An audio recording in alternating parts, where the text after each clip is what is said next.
Hello everyone, welcome to the class of VSC. তো তোমরা জানো যে ভিএসসির পক্ষ থেকে 45 দিনের একটা ফ্রি ক্র্যাশ কোর্স চালানো হয়েছে, ঠিক আছে। সেখানে আজকে আমরা সায়েন্সের কেমিস্ট্রি পার্ট থেকে আসা যে প্রিভিয়াস এর প্রশ্ন, সেই প্রশ্নগুলি নিয়ে তোমাদের সাথে আলোচনা করব। ওকে, তো আজকে হচ্ছে আমাদের কেমিস্ট্রি পার্ট 5। তো চলো কেমিস্ট্রি পার্ট 5-এর প্রশ্নগুলোকে একটু দেখা যাক। ওকে,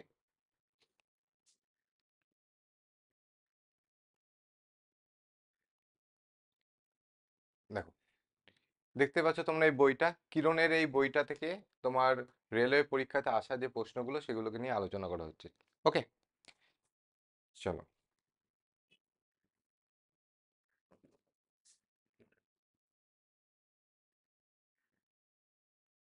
দেখো।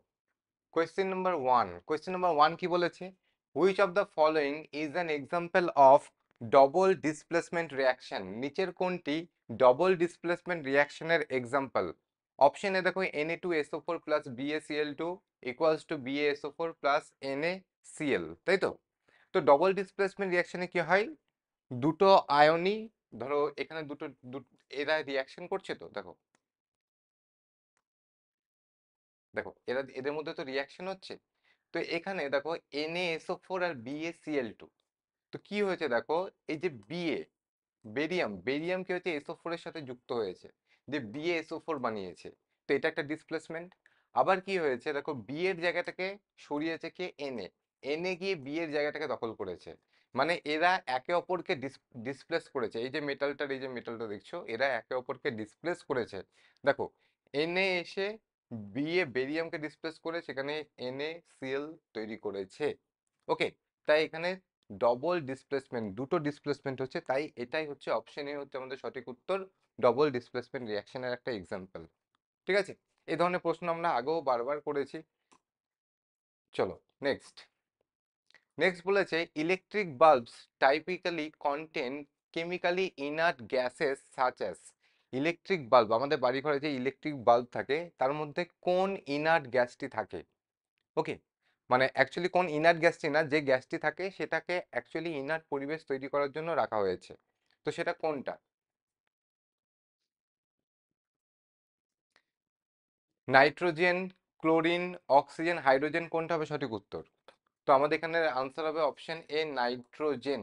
ওকে, নাইট্রোজেন কেমিক্যালি ইনার টাইপের গ্যাস। নাইট্রোজেন না কম্বাশন করে, না কম্বাশনে হেল্প করে, ঠিক আছে, কোনোটাই করে না। তো নাইট্রোজেন অ্যাকচুয়ালি একটা ইনার্ট পরিবেশ তৈরি করে। তাছাড়া এই যে লাইট বাল্ব, বাল্বের মধ্যে তো এই ফিলামেন্টটা আছে। তো যখনই হিট করছি, ইলেকট্রিসিটি পাঠাচ্ছি, হিট হিট হচ্ছে, তখনই তো ফিলামেন্টটা শ্বেততপ্ত হয়ে হোয়াইট হট হয়ে গ্লো নির্গত করছে, রাইট? তখন কি হয়, এই ফিলামেন্টের টেম্পারেচার থাকে প্রায় 250 ডিগ্রি সেলসিয়াস মতো। আর এই টাংস্টেনের ফিলামেন্টের যে boiling point, sorry melting point, সেই মেল্টিং পয়েন্ট প্রায় 3380 এরকম কিছু একটা, ঠিক আছে, এত ডিগ্রি সেলসিয়াস মতো, মানে 3300 ডিগ্রি সেলসিয়াস মতো। তো যখনই টাংস্টেন ফিলামেন্টটা তোমার 2500 ডিগ্রি উষ্ণতায় আছে, তখন তার মধ্যে কিছু ইভাপোরেশন হয়। মানে এই টাংস্টেন ফিলামেন্ট থেকে টাংস্টেনের কণাগুলো না ভেপোরাইজড হতে থাকে।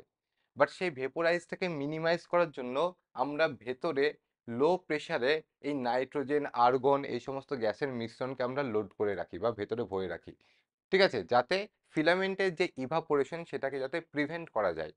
বোঝা গেল? চলো নেক্সট প্রশ্নে যাওয়া যাক।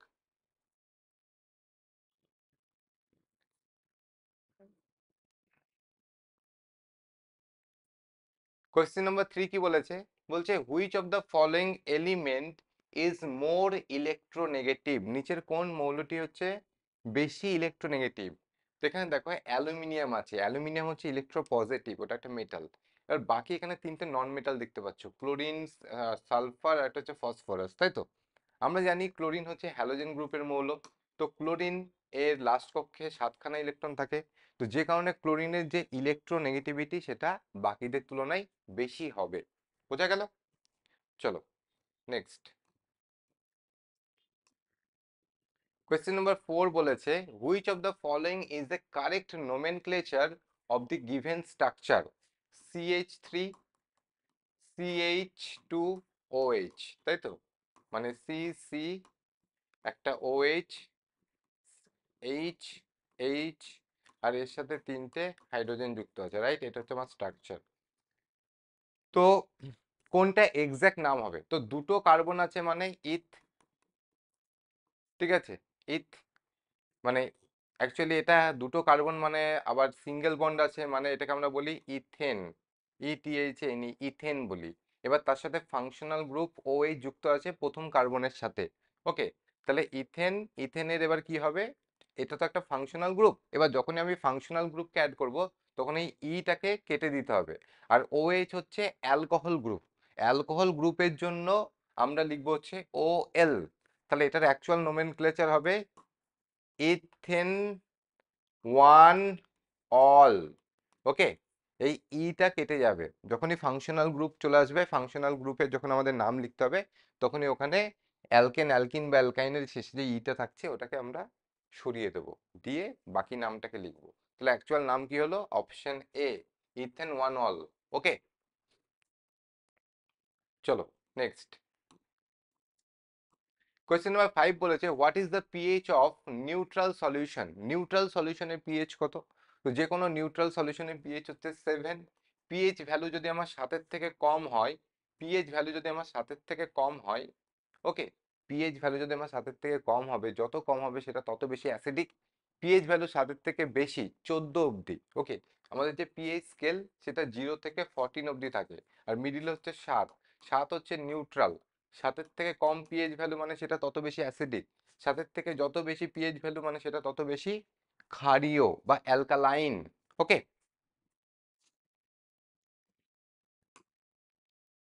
নেক্সট। কোয়েশ্চেন নাম্বার 6 বলেছে in a homologous series which element is replaced by any functional group. কোন একটা হোমোলোগাস সিরিজে কোন এলিমেন্টটাকে রিপ্লেস করা হয়, ঠিক আছে, বাই এনি ফাংশনাল গ্রুপ, কোন একটা ফাংশনাল গ্রুপ দ্বারা। যেরকম ধরো আমরা এখন দেখলাম কি ইথেন, তাই তো?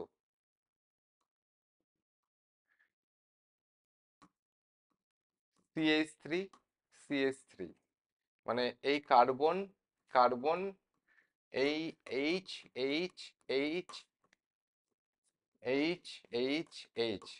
তো যখনই কোনো ফাংশনাল গ্রুপ দিয়ে আমি এখানে নিয়ে আসবো, কোনো ফাংশনাল গ্রুপ যদি আমাকে অ্যাড করতে হয়, তো কোথায় অ্যাড করব? একটা হাইড্রোজেনকে সরিয়ে, হাইড্রোজেনের যে এই যে বন্ডের জায়গায় হাইড্রোজেনকে সরিয়ে আমরা এখানে একটা ফাংশনাল গ্রুপ OH কে অ্যাড করেছিলাম অ্যালকোহলের ক্ষেত্রে, ঠিক? OH কে আমরা অ্যাড করেছি অ্যালকোহলের ক্ষেত্রে, অ্যালডিহাইডের ক্ষেত্রে CHO কে আমরা অ্যাড করি। তো যাই হোক, তো হাইড্রোজেনকে রিপ্লেস করে আমরা কোনো ফাংশনাল গ্রুপকে অ্যাড করে থাকি। অপশন এ হবে আমাদের সঠিক উত্তর। নেক্সট, 7 নম্বর প্রশ্ন বলেছে Newlands arrange the elements into the periodic table on the basis of. Newland যে পিরিয়ডিক টেবিল বানিয়েছিল সেই টাইমে নিউল্যান্ড ছাড়াও আরো যত বিজ্ঞানীরা ছিল তারা যে পিরিয়ডিক টেবিলকে সাজিয়েছিল বা বানিয়েছিল, কেন বানানোর দরকার পড়েছিল? তার কারণ হচ্ছে সেই টাইমে বিজ্ঞানীরা প্রচুর মৌল আবিষ্কার করছে। এবার প্রতিটা মৌলের যে প্রপার্টিজ সেটা আলাদা আলাদা করে মনে রাখা অসম্ভব টাইপের, কারণ অতগুলো মৌল আছে, সবার ডিফাইন্ড প্রপার্টিজ মনে রাখা সম্ভব না। তো তখন বিজ্ঞানীরা খোঁজা শুরু করলো যে এই মৌলগুলোর মধ্যে কার কার সাথে কার কার কী কী সিমিলারিটি পাওয়া যায়, সেই অনুযায়ী তাদেরকে একই ঘরে রাখার চেষ্টা করলো। তো সেখানে মৌলগুলোকে একটা টেবিলে যখন সাজানো হচ্ছে, তো প্রথমে কাকে রাখবো তারপরে কাকে রাখবো, তো এই যে একটা অর্ডার, একটা ইনক্রিজিং অর্ডার, তো কিসের ইনক্রিজিং অর্ডারে উনি সাজিয়েছিলেন?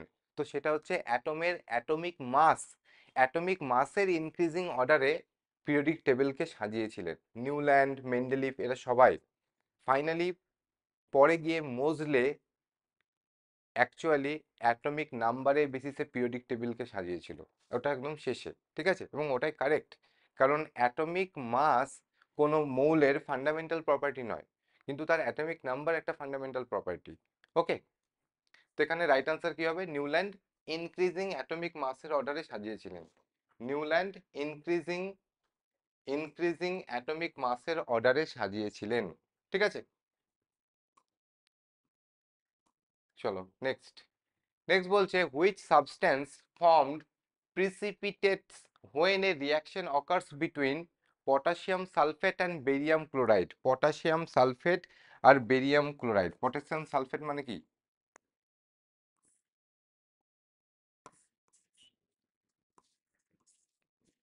পটাশিয়াম সালফেট মানে K2SO4। তো K2SO4 আর বেরিয়াম সালফেট, তাই তো? বেরিয়াম সালফেট নয়, বেরিয়াম ক্লোরাইড, BaCl2, BaCl2, এদের মধ্যে রিয়াকশনে কার প্রেসিপিটেট পড়ে? সেটা হচ্ছে beryllium sulphate, barium sulphate, sorry beryllium নয়, বেরিয়াম সালফেটের প্রেসিপিটেট পড়ে। তো হুইচ সাবস্টেন্স ফর্ম প্রেসিপিটেট? সেটা হচ্ছে barium sulphate. Option A will be correct answer. এবং এর পাশাপাশি আর কি তৈরি হবে? KCl তৈরি হবে, KCl। এই পটাশিয়াম আর ক্লোরিন যুক্ত হয় KCl, 2 আছে, 2 KCl তৈরি হবে। ঠিক আছে? তো বেরিয়াম সালফেটের প্রিসিপিটেট আমরা দেখতে পাবো। প্রিসিপিটেট কি? অ্যাকচুয়ালি এটা একটা ইনসলিউবল সল্ট তৈরি হয়েছে, যেটা সলিউবল হচ্ছে না, সেই কারণে ওটা অদক্ষেপ তৈরি করছে। ঠিক আছে? নেক্সট 9, কোয়েশ্চেন নাম্বার 9 বলেছে according to the Newlands law of octave, নিউল্যান্ডের অক্টেভ ল অনুযায়ী how many elements exist in nature? নিউল্যান্ডের অক্টেভ ল অনুযায়ী কতগুলো এলিমেন্ট আমাদের নেচারে এক্সিস্ট করে? বা নিউল্যান্ড যখন পিরিয়ডিক টেবিল বানিয়েছিল তখন কতগুলো মৌলকে নিয়ে উনি পিরিয়ডিক টেবিল বানিয়েছিল? তো সেই টাইমে 56খানা মৌল এক্সিস্ট করতো, তাই 56খানা মৌলকে নিয়ে উনি পিরিয়ডিক টেবিল বানিয়েছিলেন। Okay, option A will be correct answer. Mendeleev এরপরে পিরিয়ডিক টেবিল দিয়েছিল মেন্ডেলিফ, মেন্ডেলিফের টাইমে 63খানা মৌল ডিসকভার হয়েছিল, তাই উনি 63টা মৌল নিয়ে পিরিয়ডিক টেবিল দিয়েছিলেন। নেক্সট কোয়েশ্চেন নাম্বার 10 বলেছে, দেখো বলছে which of the following is not a crystalline allotrope of carbon? কোনটা কার্বনের ক্রিস্টালাইন অ্যালোট্রপ নয়? দেখো কার্বনের অ্যালোট্রপ গুলোকে আমরা দুটো পার্টে ভাগ করি, একটা হচ্ছে ক্রিস্টালাইন, একটা হচ্ছে ক্রিস্টালাইন, আর একটা হচ্ছে অ্যামরফাস, অ্যামরফাস। তো ক্রিস্টালাইন অ্যালোট্রপ কারা? যাদের একটা নির্দিষ্ট আকার আছে। অ্যামরফাস অ্যালোট্রপ কারা? যাদের নির্দিষ্ট কোনো আকার নেই। তো এখানে আমাদের রাইট অ্যান্সার কি হবে? এই যে গ্রাফাইট, ডায়মন্ড আর ফুলারিন, এরা হচ্ছে crystalline allotrope, crystalline allotrope. But এই যে কোক, চারকোল, কোক, চারকোল, এরা হচ্ছে আমাদের নন ক্রিস্টালাইন বা অ্যামরফাস টাইপের allotrope of carbon. Okay, next question number 11 বলেছে the formation, the formation of zinc ion from zinc is due to. Zinc থেকে zinc ion তৈরি হবে, Zn+2+ তৈরি হবে। ঠিক আছে? তো জিঙ্ক থেকে জিঙ্ক আয়রন, সরি, জিঙ্ক থেকে জিঙ্ক আয়ন তৈরি হচ্ছে। কিভাবে তৈরি হচ্ছে? মেটাল ইলেকট্রনকে লুজ করে আয়নে পরিণত হয়। আর ইলেকট্রনকে যেহেতু লুজ করছে, সেই প্রসেসকে আমরা কি বলবো? অক্সিডেশন বলবো। Option 3 will be correct answer. Okay, 11-র option 3 correct answer. Clear? Okay, চলো নেক্সট কোয়েশ্চেন নাম্বার 12 বলেছে pH paper shows light blue color, light blue color, okay, when dipped into the milk of magnesia, milk of magnesia তে যখন চোবানো হয়েছে তখন pH paper সে যে colour change করেছে সেটা কি কালারে পরিণত হয়েছে? লাইট ব্লু কালার দেখিয়েছে। একটা পিএইচ পেপার ছিল, সেটা মিল্ক অফ ম্যাগনেসিয়াতে চোবানোর ফলে পিএইচ পেপারের কালারটা লাইট ব্লু হয়েছে। তাহলে মিল্ক অফ ম্যাগনেসিয়াটা কি? ওটা কি একটা নিউট্রাল মানে কম্পাউন্ড, নাকি ওটা তোমার একটা স্ট্রং অ্যাসিড, নাকি এটা একটা মাইল্ড অ্যাসিড, নাকি ওটা একটা মাইল্ড বেস? কি হবে আমাদের রাইট আনসার? তো এই পিএইচ পেপার বা ইউনিভার্সাল পিএইচ পেপারে যদি কালার আমার রেড হয়, রেড হয়, তাহলে ভাববে সেটা স্ট্রং অ্যাসিড, সেটা স্ট্রং অ্যাসিড যদি রেড হয়। ওকে, যদি কালার আমার অরেঞ্জ হয়, অরেঞ্জ, বা যদি ইয়েলো হয়, যদি ইয়েলো হয়, তার মানে তুমি এটা ভাববে এটা হচ্ছে আমার উইক অ্যাসিড। ঠিক আছে? তেমনি পিএইচ পেপারের কালার যদি আমার গ্রিন হয়, গ্রিন, ওকে, তার মানে সেটা আমার নিউট্রাল, সেটা আমার নিউট্রাল। যদি ব্লু হয়, লাইট ব্লু বা এরকম যদি ব্লু হয়, তার মানে সেটা হচ্ছে আমাদের উইক, উইক বা mild base, mild base. Option অনুযায়ী আমি এটা মাইল্ড বেস দিলাম, বা উইক বেসও বলতে পারো। আর যদি এটা ভায়োলেট বা ইন্ডিগো হয়ে যায়, ভায়োলেট বা যদি ইন্ডিগো, ইন্ডিগো হয়ে যায়, তার মানে সেটা আমার স্ট্রং বেস, সেটা আমার স্ট্রং বেস। ওকে, সেটা আমার স্ট্রং বেস হবে। বোঝা গেল? তাহলে এখানে রাইট আনসার কি হবে? মিল্ক অফ ম্যাগনেসিয়া, ওর মধ্যে পিএইচ পেপার দেওয়াতে ওটা লাইট ব্লু কালার নিয়েছে, তার মানে ওটা একটা mild base. Option 4 will be correct answer. চলো নেক্সট কোয়েশ্চেন নাম্বার 13 বলেছে which of the following statement is or are incorrect. এখানে কোন স্টেটমেন্ট আমাকে ইনকারেক্ট সঠিক নয় সেটা বলতে হবে। দেখা যাক, বলছে অক্সাইড অফ মেটালস আর বেসিক। অ্যালুমিনিয়ামের অক্সাইড, সোডিয়ামের অক্সাইড, এগুলো কি? এগুলো ক্ষারীয়, বেসিক নেচারের, ঠিক আছে। And that of the non মেটালের যে অক্সাইড, কার্বনের অক্সাইড, তুমি সালফারের অক্সাইড দেখো, এগুলো কি? নাইট্রোজেনের অক্সাইড দেখো, এগুলো সব হচ্ছে অ্যাসিডিক ইন নেচার, তাই তো। SO2, sulphur dioxide acidic, carbon dioxide acidic, nitrogen dioxide acidic, okay. তার মানে স্টেটমেন্ট আমার ঠিক আছে। বি বলেছে অক্সাইড অফ মেটালস আর অ্যাসিডিক, ওই তো ভুল হয়ে গেল, এই বি স্টেটমেন্ট আমার ভুল হয়ে গেল, ইনকারেক্ট। নেক্সট, নন মেটাল আর ইলেকট্রোনেগেটিভ ইন নেচার, এটা তো ঠিক। নন মেটাল গুলো ইলেকট্রন নেয়, যেহেতু ইলেকট্রন নিচ্ছে তাই ওদের ইলেকট্রোনেগেটিভিটি বেশি, আর মেটাল গুলো যেহেতু ইলেকট্রন ছাড়ছে তাই ওদের মধ্যে পজিটিভিটি বেশি, ওকে। তার মানে অপশন বি, মানে অনলি ওয়ান, অনলি বিটা আমাদের রাইট আনসার, ঠিক আছে, কারণ বিটা শুধুমাত্র ইনকারেক্ট আছে।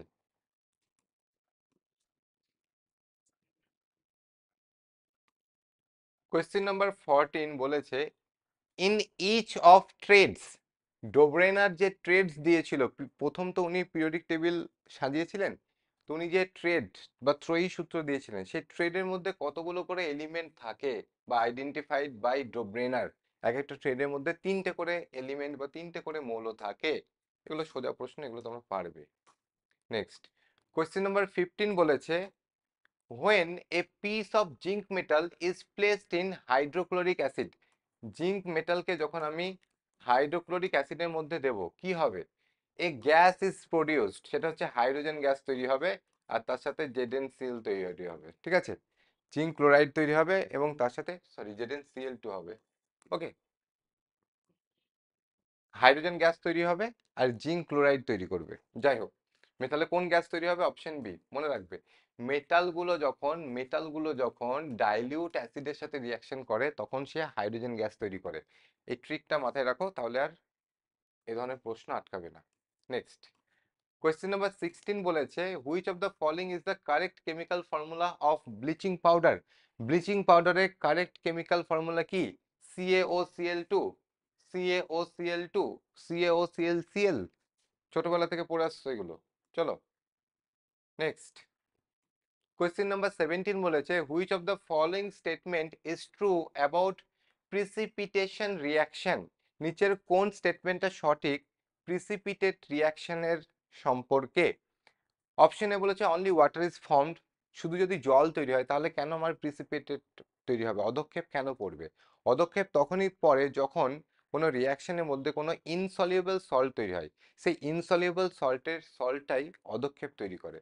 মানে অপশন বি হচ্ছে right answer, and insoluble salt is formed due to which precipitation is seen, okay. Next question number 18 কি বলেছে? কোয়েশ্চেন নাম্বার 18 বলেছে select the correct increasing order of atomic radii. Atomic রেডিয়াসের correct order দেখো, periodic টেবিলের যত left থেকে রাইটে যাবে তত অ্যাটমের সাইজ আমার ছোট হতে থাকে, তত অ্যাটমের সাইজ ছোট হতে থাকে। আবার পিরিয়ডিক টেবিলে যত উপর থেকে নিচে আসবে তত অ্যাটমের সাইজ বড় হতে থাকে, এটা মাথায় রাখো। এবার আমাদের কি কি দেওয়া আছে দেখো, আমাদের এখানে দেওয়া আছে লিথিয়াম। লিথিয়াম পিরিয়ডিক টেবিলে এইদিকে থাকে, এই সাইডে থাকে লিথিয়াম, তো এদিকে আছে আমার লিথিয়াম। লিথিয়াম ছাড়া কি আছে? বোরন আছে, বেরিলিয়াম আছে, রুবিডিয়াম আছে। তো লিথিয়ামের পরে লিথিয়ামের অ্যাটমিক নাম্বার যদি 3 হয়, বেরিলিয়াম বা বি, যেটা বি হচ্ছে 4, বোরনের হচ্ছে 5, আর যেটা রুবিডিয়াম, রুবিডিয়াম এই লিথিয়ামেরই নিচে থাকে, মানে সেম গ্রুপের এলিমেন্ট ওরা। তো রুবিডিয়াম ধরে নিলাম আমি এখানে আছে, আর বি রুবিডিয়াম, তো রুবিডিয়ামের অ্যাটমিক নাম্বার 37। এবার আমি কি বলছি, যত এদিক থেকে এদিকে যাব সাইজটা ছোট হতে থাকবে। তার মানে এই তিনটের মধ্যে যদি আমি দেখি বোরন সব থেকে ছোট সাইজে, তাই তো। তার মানে বোরন সব থেকে ছোট, বোরনের থেকে বড় হচ্ছে বেরিলিয়াম, কারণ যত এদিকে যাব বাড়বে সাইজ, এদিক থেকে এদিকে গেলে সাইজ বাড়বে, আর লেফট থেকে রাইটে গেলে সাইজ কমবে। তো বেরিলিয়াম, বেরিলিয়ামের পরে হচ্ছে লিথিয়াম, লিথিয়ামের পরে হচ্ছে রুবিডিয়াম, রুবিডিয়াম সব থেকে বড়। তার মানে রাইট আনসার হচ্ছে অপশন 4, ওকে।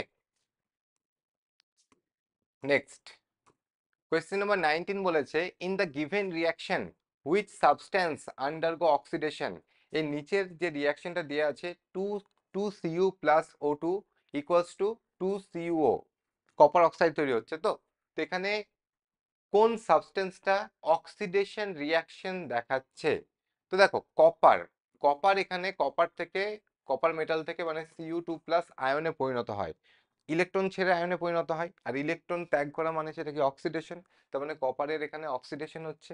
ওকে, তো অনলি কপার মানে option 1, only copper will be correct answer. Next question number 20 বলেছে which of the following compounds contain only one carbon carbon single bond, কোন কম্পাউন্ড একটি মাত্র কার্বন কার্বন সিঙ্গেল বন্ড তৈরি করেছে, একটি মাত্র কার্বন কার্বন সিঙ্গেল বন্ড পাওয়া যায়? ইথেন, ইথ মানে এখানে দুটো কার্বন আছে, ঠিক। প্রোপ, প্রোপ মানে তিনটে কার্বন আছে। এএনই মানে সিঙ্গেল বন্ড, এই যে এএনই আছে মানে সবই সিঙ্গেল বন্ড। বিউট, বিউট মানে চারটে, মানে চারটে কার্বনের মধ্যে বন্ড দেখতে পাবো। মিথ, মিথ মানে তো একটাই কার্বন, এখানে কার্বন হাইড্রোজেনের সাথে বন্ড করছে, মিথেনে কার্বন শুধু হাইড্রোজেনের সাথে বন্ড করছে। তো carbon carbon single bond, only one carbon carbon single bond কার মধ্যে দেখা যাচ্ছে? এটার মধ্যে দেখা যাচ্ছে, কারণ প্রোপনের মধ্যে দুটো বন্ড আছে, দুটো হলে হবে না, একটা বলেছে অনলি ওয়ান, তার মানে ইথেন হবে রাইট আনসার। বিউটনের মধ্যে দেখো তিনটে কার্বন কার্বন বন্ড আছে, তার মানে বিউটেনও হবে না। মিথনের মধ্যে একটাও কার্বন কার্বন বন্ড নেই, এখানে সব কার্বন আর হাইড্রোজেন বন্ড আছে, ঠিক আছে। নেক্সট কোয়েশ্চেন নাম্বার 21 বলেছে which of the following statement is or are correct, নিচের কোন স্টেটমেন্টটা সঠিক? অপশন, তিনটে স্টেটমেন্ট দেওয়া আছে। স্টেটমেন্ট এ বলেছে the pH value of saliva, স্যালাইভার যে পিএইচ ভ্যালু 6.2 থেকে 8, ঠিক আছে, এটা ঠিক আছে মোটামুটি। PH value of pure blood, pure ব্লাডের যে পিএইচ ভ্যালু সেটা 7.35 থেকে 7.45, একদম ঠিক আছে। কিন্তু pH value of pure water is 7, 7 not 9, 9 মানে সেটা অনেকটাই বা মাইল্ড, সেটা আমার কি হয়ে যাচ্ছে, অ্যালকালি হয়ে যাচ্ছে, মানে অ্যালকালাইন ক্ষারীয় টাইপের হয়ে যাচ্ছে, বাট সেটা নয়। তার মানে বলেছে কোন স্টেটমেন্টটা কারেক্ট, তো এ আর B correct, option 4। Question number 22 বলেছে ozone at the higher level of the atmosphere is a product of UV radiation acting on dash molecule, ozone gas যেটা তৈরি হচ্ছে না ওটা কিভাবে তৈরি হচ্ছে? এই যে সূর্য থেকে যে ইউভি রেডিয়েশন আসছে ও আমাদের অ্যাটমসফিয়ারে উপস্থিত অক্সিজেনকে ভেঙে দিচ্ছে, যে দুটো অ্যাটমিক অক্সিজেন তৈরি করছে। এই অ্যাটমিক অক্সিজেন ফার্দার গিয়ে মলিকুলার অক্সিজেনের সাথে যুক্ত হয়ে বানাচ্ছে আমাদের ওজোন গ্যাস। আমাদের অ্যাটমসফিয়ারে যে ডাই অ্যাটমিক অক্সিজেন আছে তাকে ইউভি লাইট এসে অ্যাটমিক অক্সিজেনে ভেঙে দিচ্ছে, সেই অ্যাটমিক অক্সিজেন ফার্দার গিয়ে ডাই অ্যাটমিক যে অক্সিজেনের মলিকিউল তার সাথে গিয়ে যুক্ত হয়ে O3 গ্যাস বানাচ্ছে। তাহলে রাইট আনসার কি হবে? Option 3, oxygen. Next question number 23 বলেছে the path of A beam of light is visible through a dash solution, কোন সলিউশনের মধ্যে, কোন একটা সলিউশন তার মধ্যে দিয়ে যদি আমি লাইট পাঠাই তো লাইটের পথটা এখানে ভিজিবল দেখা যাচ্ছে। In which the size of the particle is relatively larger, যেখানে সাইজের পার্টিকেল রিলেটিভলি অ্যাকচুয়ালি লার্জার, তো সেটা কি হবে? ওয়াটারের সলিউশন নাকি কোলোইডাল নাকি সুগার সলিউশন নাকি সল্ট সলিউশন? দেখো ওয়াটারের মধ্যে দিয়ে যদি আলো পাঠাও আলোর পথ দেখা যাবে না, কারণ কি পার্টিকেলের সাইজ ছোট। সুগার আর সল্টের যে সলিউশন, চিনি আর লবণ এরা জলের মধ্যে পুরোপুরি মিশে গিয়ে সলিউশন তৈরি করে, তার ফলে ওর মধ্যে দিয়ে যদি তুমি লাইট পাঠাও লাইটের পাথ কিন্তু দেখা যাবে না, কারণ ওখানে স্ক্যাটারিং হবে না। বাট কোলোইডাল সলিউশনে কি হয়, কোলোইডাল সলিউশনে পার্টিকেলের সাইজ বড় থাকে, তার ফলে আলো যাওয়ার পথে ধাক্কা খেয়ে চারিদিকে স্ক্যাটার করে, ছড়ায়, যে কারণে আলোর পথটা এখানে ভিজিবল হয়। তাহলে রাইট আনসার হবে অপশন 2।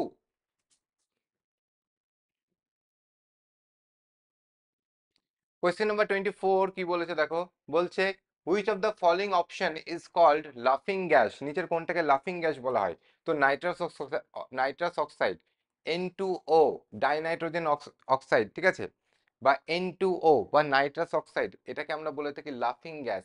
লাফিং গ্যাস নামকরণ কে করেছিলেন? হামফ্রে ডেভি, হামফ্রে ডেভি বলে একজন বিজ্ঞানী, উনি নাইট্রাস অক্সাইডকে লাফিং গ্যাস নামকরণ করেছিলেন, ঠিক আছে। নেক্সট কোয়েশ্চেন নাম্বার 25 বলেছে phosphorus is kept in water so that, ফসফরাসকে আমরা কেন জলের মধ্যে চুবিয়ে রাখি? কারণ ফসফরাসের যে ইগনিশন টেম্পারেচার সেটা কিন্তু খুব কম, মানে ফসফরাস 30 ডিগ্রি উষ্ণতায় রাখলে ও অটোমেটিক্যালি সেলফ ইগনাইটেড হয়ে যায়, সেই জন্য ফসফরাসকে আমরা জলের মধ্যে স্টোর করে রাখি। ওকে, তো এখানে রাইট আনসার কি হবে? অ্যাভয়েড ক্যাচিং ফায়ার, যাতে আগুন না ধরে যায়, সেলফ ইগনাইটেড যাতে না হয়ে যায়, সেই জন্য আমরা ফসফরাসকে জলের মধ্যে স্টোর করে রাখি। তো চলো, আমাদের ক্লাস এখানে শেষ। থ্যাংক ইউ সকলকে, আবার দেখা হবে তোমাদের সাথে নতুন আরেকটি সেশনে। ওকে, চলো টাটা।